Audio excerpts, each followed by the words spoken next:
Hi friends, I hope that you're having a wonderful day today. My name is Luciano, and today we are going to be beginning the second half of our video series on generic cartoon world.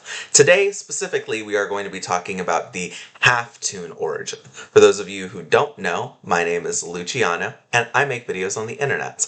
I like to talk about jump chains. I also like to talk about other topics. This is a jump chain video. If you are new here, I'm delighted that you've decided to stop by. And if you are a returning friend, I hope that you're having a wonderful day and that we get to have the chance to get to know each other a little bit better as a result of this video. We are on Generic Cartoon World's Jump document. We're going to go ahead and jump down to the Half Toon section. And for those of you who don't know, Half Toons are biological blends of toons and humans who take traits from both of the distinctive species that are responsible for them existing. Essentially, as this reads right here, you are, for all intents and purposes, a minority of a minority. There are going to be some struggles that you're going to face unless you have some decently powerful out-of-context stuff, either to disguise yourself or things that help you with social interactions and those kinds of things, because people are going to have lots of very interesting opinions on your origin and also on you as a person, but the abilities that you are going to be able to receive and the abilities that you're going to have a discount on are very fascinating. We have talked about this origin before. I'm very excited for us to have the chance to begin to really break it down. So let's go ahead and do that right now. I have mentioned that this is the beginning of the second half of the video series on this jump. I am going to be doing a full video on general things. I think that there is too much stuff for me to really not do that, but that is going to be the final video that I do on this, and we are about to go ahead and see the perks. Let's go ahead and start to talk about them.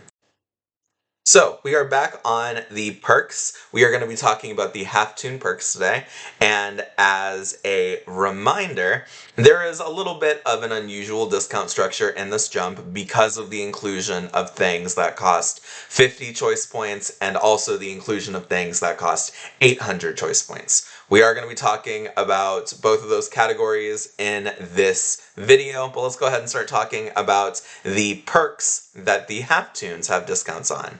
The first Half Toon perk is Turning Toon. This is a very interesting ability that allows you to turn any mundane object, food, or non-sentient pet into a toon object, toon food, or toon pet respectively.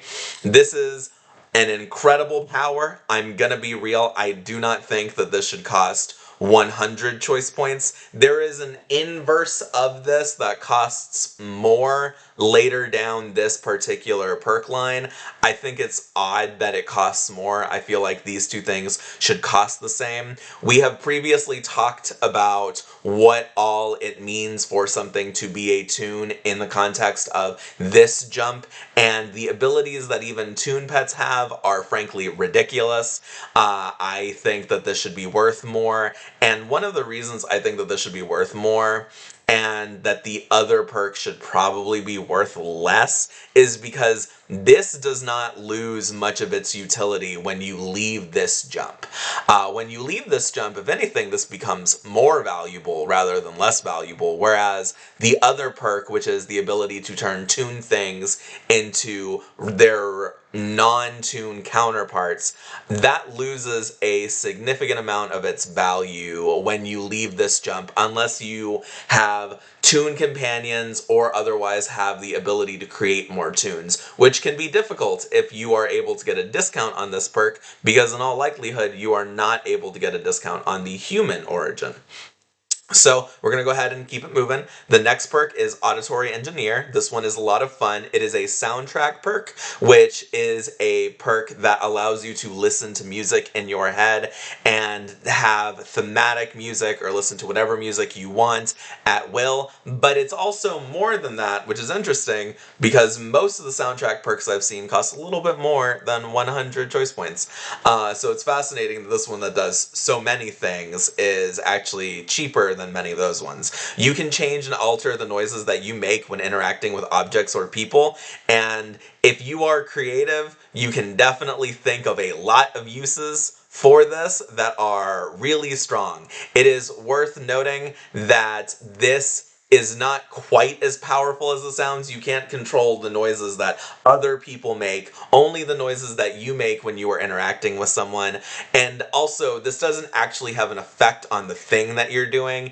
It's just making it so that the sound that comes out of it is a little different, or potentially even not there.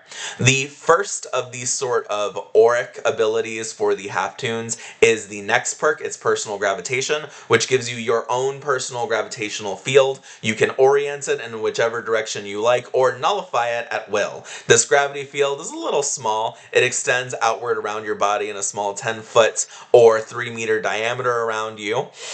You can use this for a lot of different things. You could use this to sort of mimic telekinesis by making small lightweight objects orbit around yourself. You can use it to fly, though it's not the easiest way to fly. You can do all kinds of stuff with it. The next 200 choice points tier perk is Not So Funny Anymore. This is a perk that we have mentioned previously. It is a perk that is definitely worth understanding.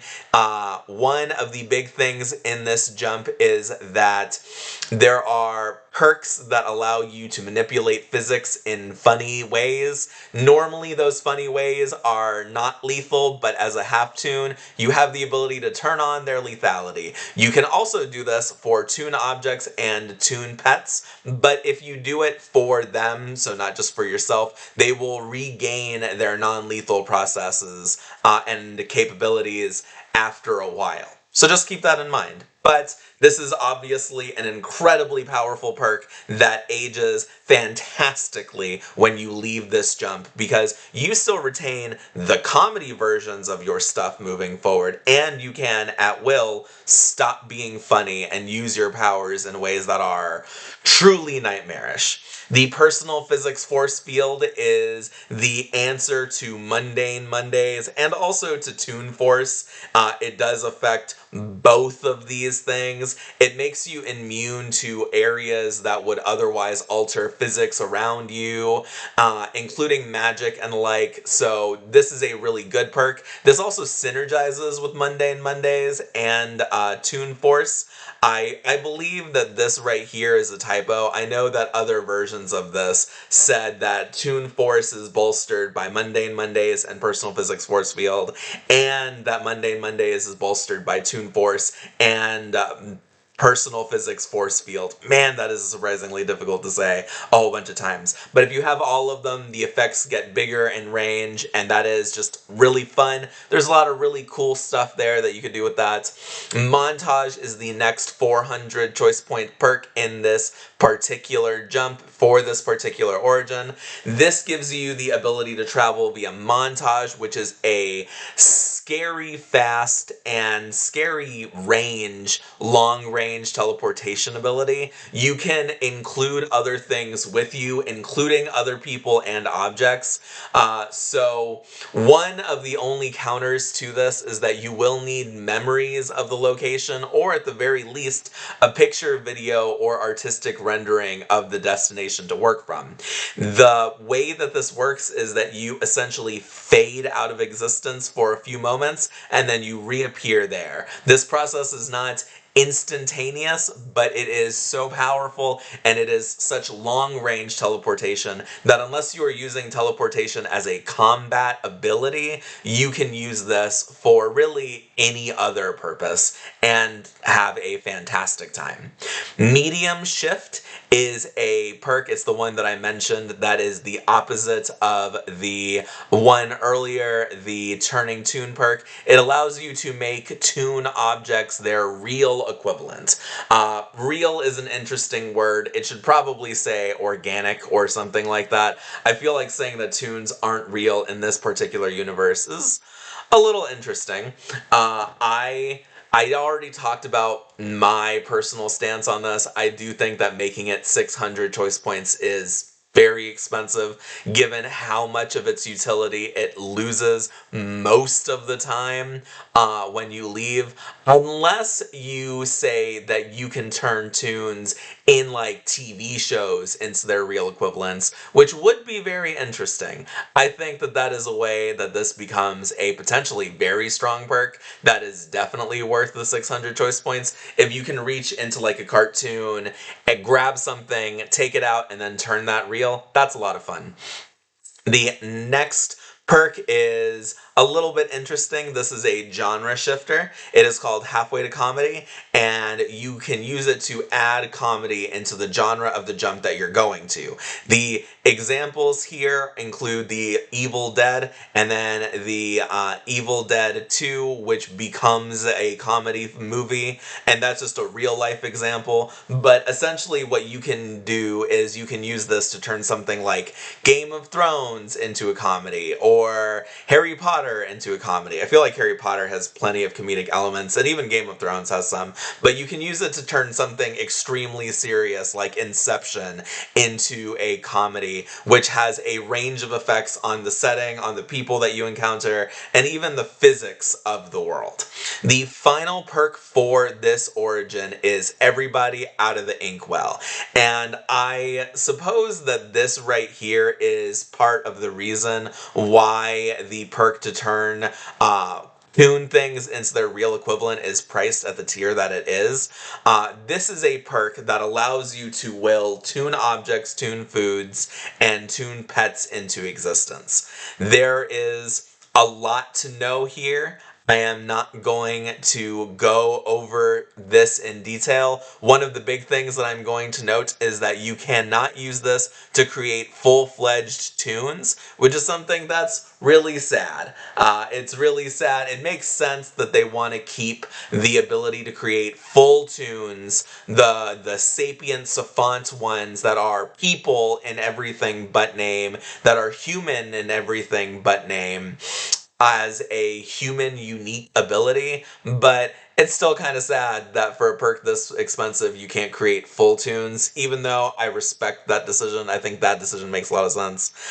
There are also ways that you can modify the toons that you create. I definitely think people should go ahead and read this perk, so I'm going to go ahead and say that that's all the stuff that I'm going to say about it. Very good perk, very handy way of making it so that toon stuff has a good way of following you into future jumps. And now we're going to go ahead and talk about the items for the Half Toon origin. We are now over in the items section. Let's go ahead and get started. As a reminder, the items are where you can start to see the 50 choice point things, so keep that in mind when you are going through and making your purchases. Just keep track of that in your head. The Acme catalog and lifetime Acme instant delivery membership is a really neat item. It is not quite as useful as it may sound to some jumpers.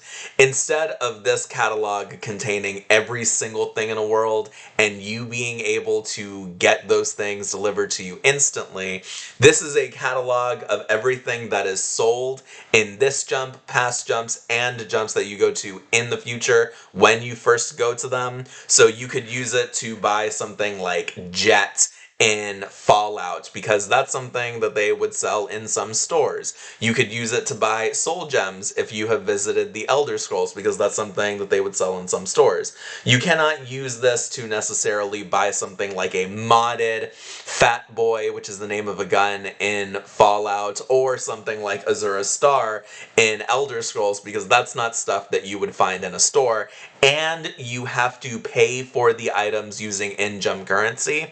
But this is still very neat for a number of reasons. The near instantaneous delivery is very handy. The ability to just sort of get things on demand without having to go to stores is really rad. There's a lot of use to this, even if it's not quite as OP as some other items would be, which makes sense given its price. The brick joke is a toon object. This is a toon brick that allows you to summon a single toonish brick to appear over whatever you want and fall on it. There's a number of different uses for this. The item description does do a pretty good job of helping you get creative with some of your plans for it. And this is a lot of fun, just both as a gag and even as a way to communicate with someone. So keep that in mind when you're deciding whether or not to get this one.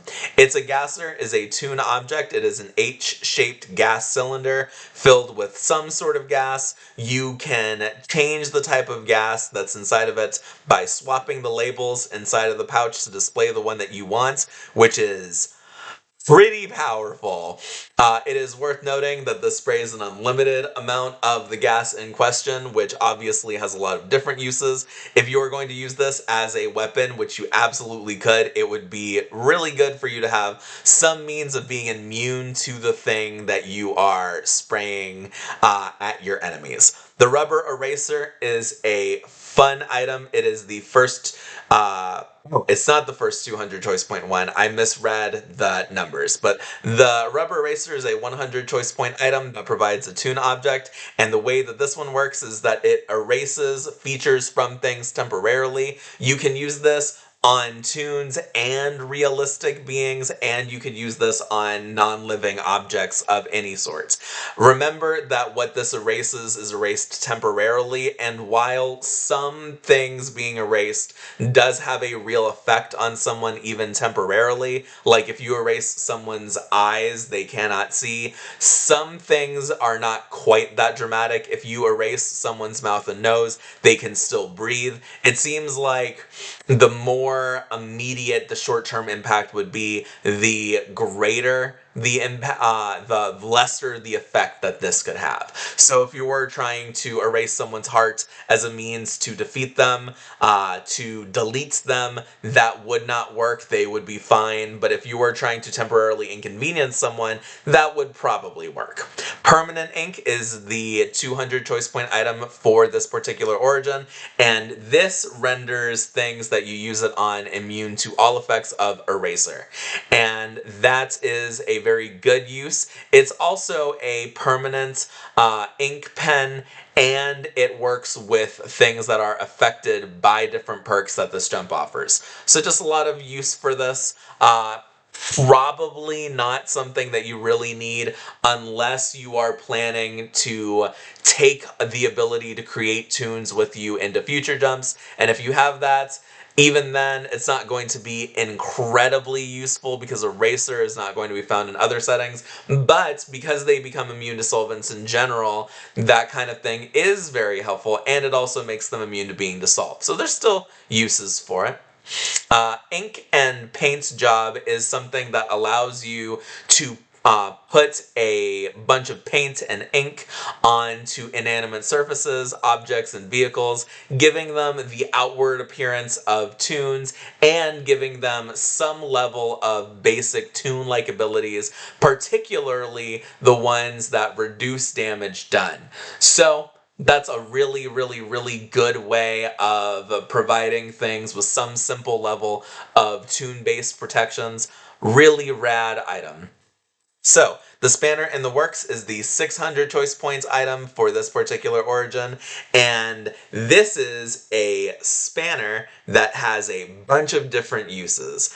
I don't want to try and talk about everything that this can do, but one of the things that I really like about it is that with it, you can get the effects of an entire 12-man's crew worth of work being done on something in the amount of time that you are trying to build it with just the spanner in the works.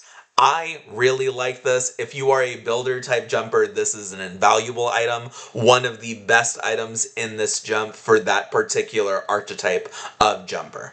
The final item in this origin is the Ruler of Funny. This is a toon ruler that has a bunch of different uses. Some of the big types of usages that I really like is that you can use it to expand internal spaces in whatever you want. The rules here are a little bit tricky, but one of the ways that this works is that if you leave it inside of something in a space you want to expand for 6 months, then a space will double, and that does include the entire universe if you want it to, so this is pretty unlimited in scale. Now obviously 6 months is a big time commitment, which is not great, but presumably when you start putting it inside of something, it starts working immediately, and thus smaller objects probably expand at a faster rate. That's how I would imagine that kind of rule working, just because this item is so expensive already. The ruler funny also lets you make jokes, and making jokes could be a lot of fun and could be incredibly handy depending on the sort of jump you're in and the sort of enemies or challenges that you're facing. It also works as a ruler, and as long as you're holding it, you know the dimensions of whatever you're looking at. That includes interior dimensions of places you're inside. So it's kind of neat that it does have a souped up base use without any extra frills and whistles, bells and whistles. I don't know why I said frills. But yeah, as you can see here, the items in this particular origin have a wide range of different utilities. There are some things here that are a little bit more intriguing at a glance than others. One of the big things that I think becomes very interesting is the brick joke. I feel like there is an obvious intended synergy between the brick joke and the ability to turn things into real things, the ability to turn Toon things into real things. I also think that the ability to turn Toon things into real things has interesting effects on all of the different stuff that you can find in this jump in terms of items that I feel like probably doesn't get discussed enough when people talk about that, because that's a very fun ability. Anyways, that is it for this part of the video. I do think, for the sake of not making this video incredibly long, that actually is the point where we're going to go ahead and shut off the video. But I'm excited that after 2 videos that were both 40 minutes long, we're going to be getting one that's not quite that long. Really hyped. I'm excited to go and talk about the general perks and stuff in the next video we do on this series. I'm also delighted to be here actually covering this jump in detail. I think this jump deserves all the love, and I'm so excited that you guys are here feeling that love and learning with me. Have a great day, everyone.